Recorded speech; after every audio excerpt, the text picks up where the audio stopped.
Hola, bienvenidos a su clase de español de noveno grado. Estamos en el paquete número 2 de este cuarto y último parcial y es que estamos solo a 2 paquetes de terminar nuestro año escolar. Yo les pido que ustedes se esfuercen un poco más, que esta semana puedan tener una mayor dedicación en sus tareas. Estuvimos revisando el tercer parcial y hay muchos que han como bajado sus notas. Esperamos que nos recuperemos en este cuarto parcial. El día de hoy, lunes 19, vamos a tocar un tema que es muy importante y básico para nuestro nivel en el área de español. Y vamos a hablar sobre los diptongos, triptongos y hiatos. Para ello, yo les pido que ustedes busquen su libro de texto, página 194. Esperando que ya tengan su libro de texto en mano, vamos a comenzar esta pequeña clase. Los diptongos y triptongos y hiatos son básicos en nuestra escritura y en nuestro lenguaje. En español, la mayoría de las palabras se forman con sílabas compuestas por una o más consonantes y una vocal. Sin embargo, se pueden encontrar palabras que contienen sílabas compuestas por más de una. Es así como se forman los diptongos, que son 2 vocales, los triptongos, que son 3 vocales, y estas palabras tienen que obedecer a ciertas reglas generales de acentuación. El diptongo es la unión de 2 vocales en una misma sílaba.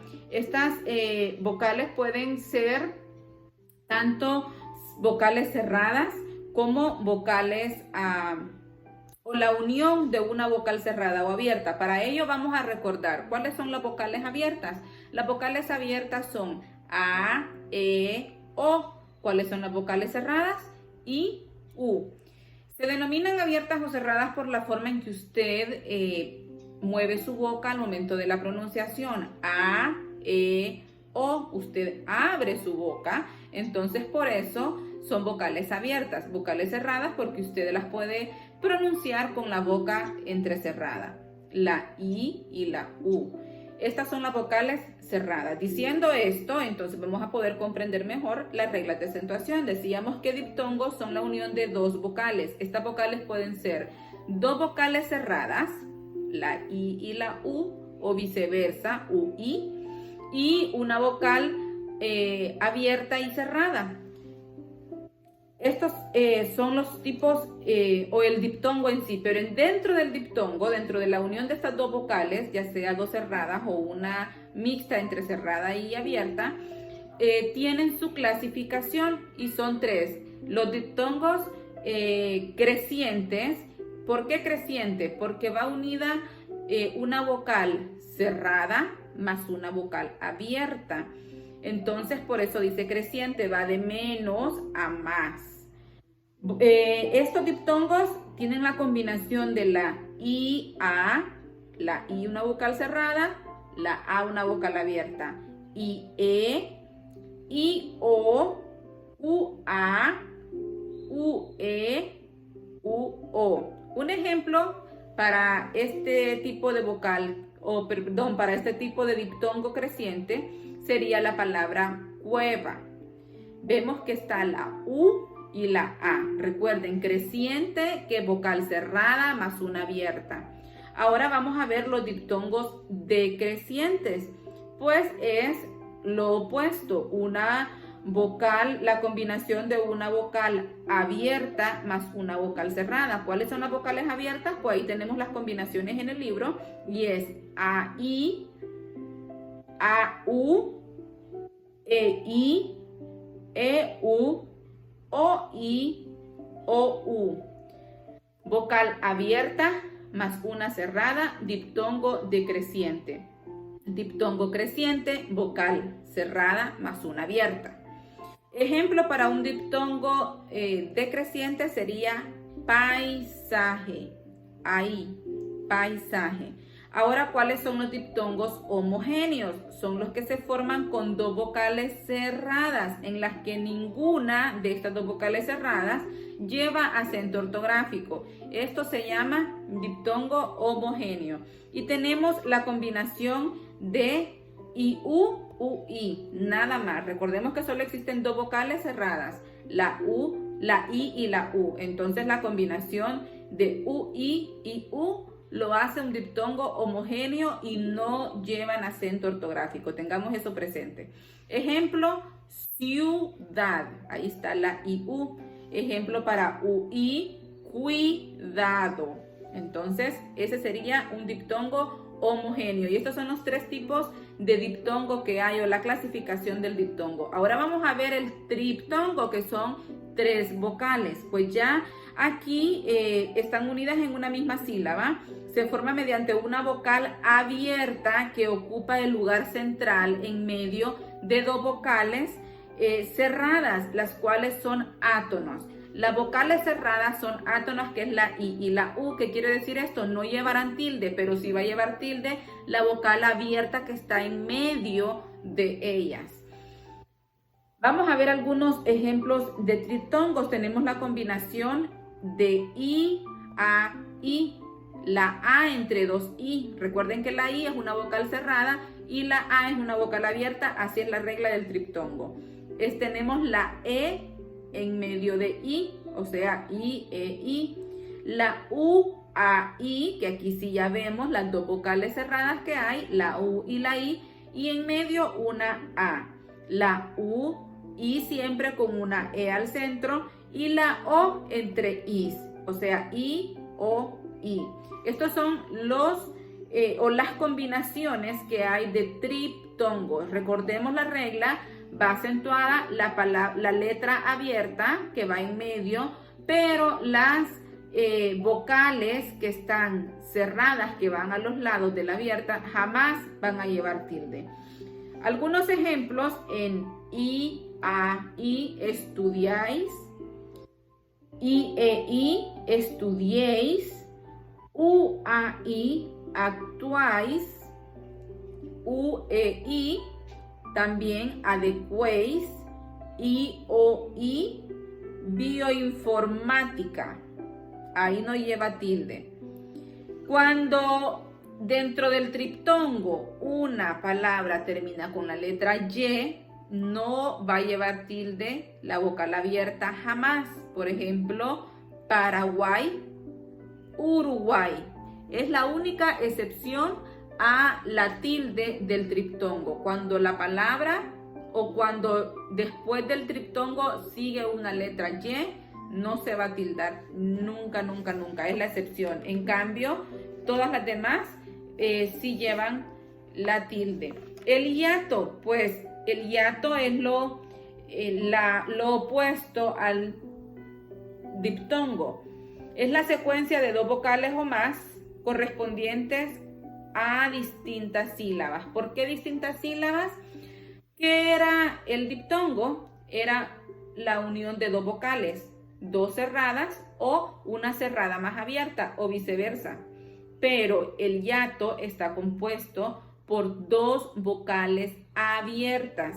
Por esto se separa siempre y se forman diferentes sílabas. En el diptongo agrupamos las vocales, en el hiato las separamos. La combinación del hiato es AE, AO, EA, EO y OA. En la regla general, dentro de la vocal tónica es una I o una U. Dentro del hiato, esta siempre llevará tilde.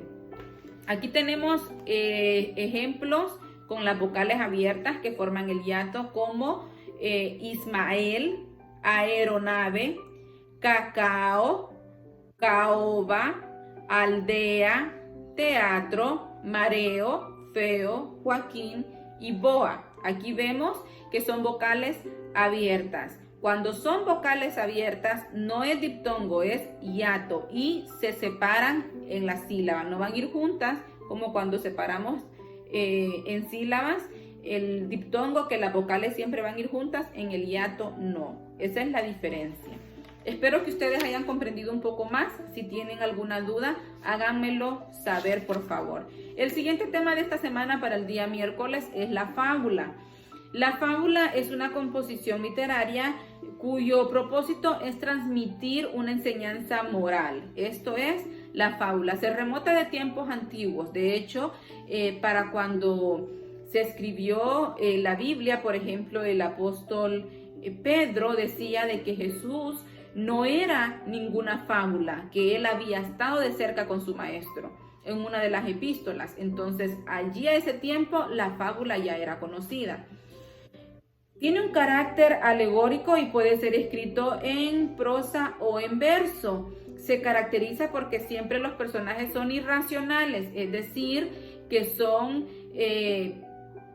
objetos o animales que se les atribuye algunas características o algunas funciones humanas, es decir, por ejemplo, que el lápiz hable o que el libro me aconseje, por así decirlo. Es atribuirle las funciones humanísticas a un objeto o a un animal. Algo que nosotros podemos como entender es, por ejemplo, la película de La Bella y la Bestia. ¿Recuerdan? El candelabro, la taza, todos los utensilios de cocina tenían una función y ellos hablaban. Entonces ya aquí esta película tiene un origen de fábula. Se dice también que en la fábula debe de haber una moraleja. Esta moraleja es el elemento principal o lo que hace a una redacción o a un texto literario fabulístico. Puede presentarse de forma explícita o dejar a que los lectores la deduzcan o la comprendan por sí sola según las acciones que se dan en la trama o en la historia. La moraleja es un principio moral o una tesis mediante el cual se deja entrever la sentencia o juicio moral a las acciones de los personajes que intervienen en el desarrollo de la historia. Este es el elemento principal de la fábula. Otros elementos de la fábula, aparte de la moraleja, son los personajes, las acciones y el narrador. Los personajes decíamos que son seres que ejecutan acciones, animales u objetos a los quienes se les atribuye virtudes o defectos del ser humano. Tenemos también que las acciones son los datos que realizan los personajes, los cuales permiten desarrollar la historia. A partir de las acciones se emite la sentencia o moraleja, que siempre tiene un propósito didáctico, o sea, enseñar. En las fábulas el número de acciones siempre es reducido porque lo que se pretende es centrar la acción en la moraleja que se va a dar. El narrador es la voz que relata los sucesos. En la fábula predomina el narrador en tercera persona. Otras características o algunas características, porque estos eran los elementos, los que habíamos mencionado hace un momento, las características de la fábula son que incluye temas relacionados con las actitudes o comportamientos del ser humano, como la mentira, la arrogancia, la pereza, etc. Son relatos generalmente breves, no son largos, son cortos y poseen una intención moralizante, es decir, como una corrección, ya que pueden emitir una crítica hacia los vicios o malos comportamientos de la sociedad. Tenemos la historia de las fábulas, hay 4 etapas. La primera es la fábula, que es uno de los géneros más antiguos de la literatura. A pesar de que no se ubica en una época concreta, se ha encontrado menciones de este término, fábula, en textos del Antiguo Egipto. En la antigüedad griega y romana, la fábula se utiliza para enseñar a los estudiantes las lecciones de oratoria y escritura. Uno de los grandes fabulistas de la historia fue Esopo, de quien se cree que vivió como esclavo en la antigua Grecia alrededor del año 550 a.C. En la Edad Media, la fábula formó parte de la tradición europea.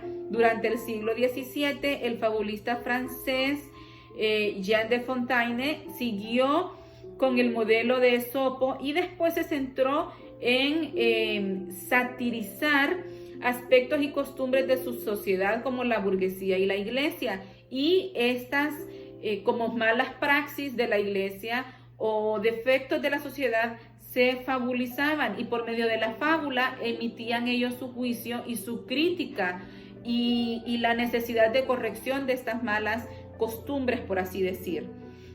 Ya finalmente en la época contemporánea desaparece la moraleja, o sea, ya no se da el consejo tácito, sino que se deja que los receptores o los lectores extraigamos nuestra propia conclusión.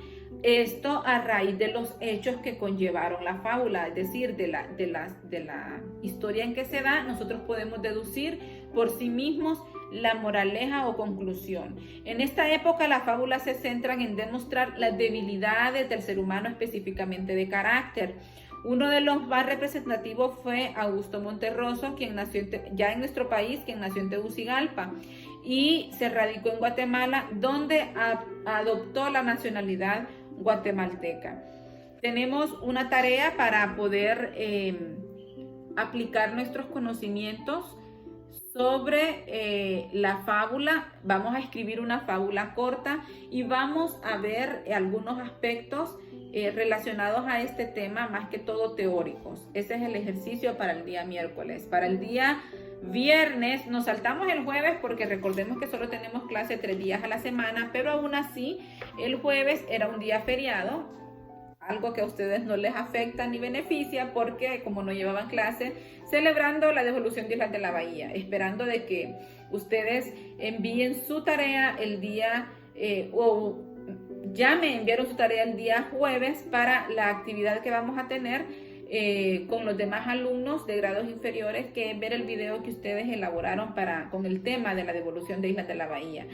La actividad de redacción para el día viernes en torno a la fecha cívica que se marca en nuestro calendario, que es el día del libro y el día del idioma. Ustedes van a redactar un cuento, si quieren lo pueden hacer tipo fábula también, sobre el libro mágico.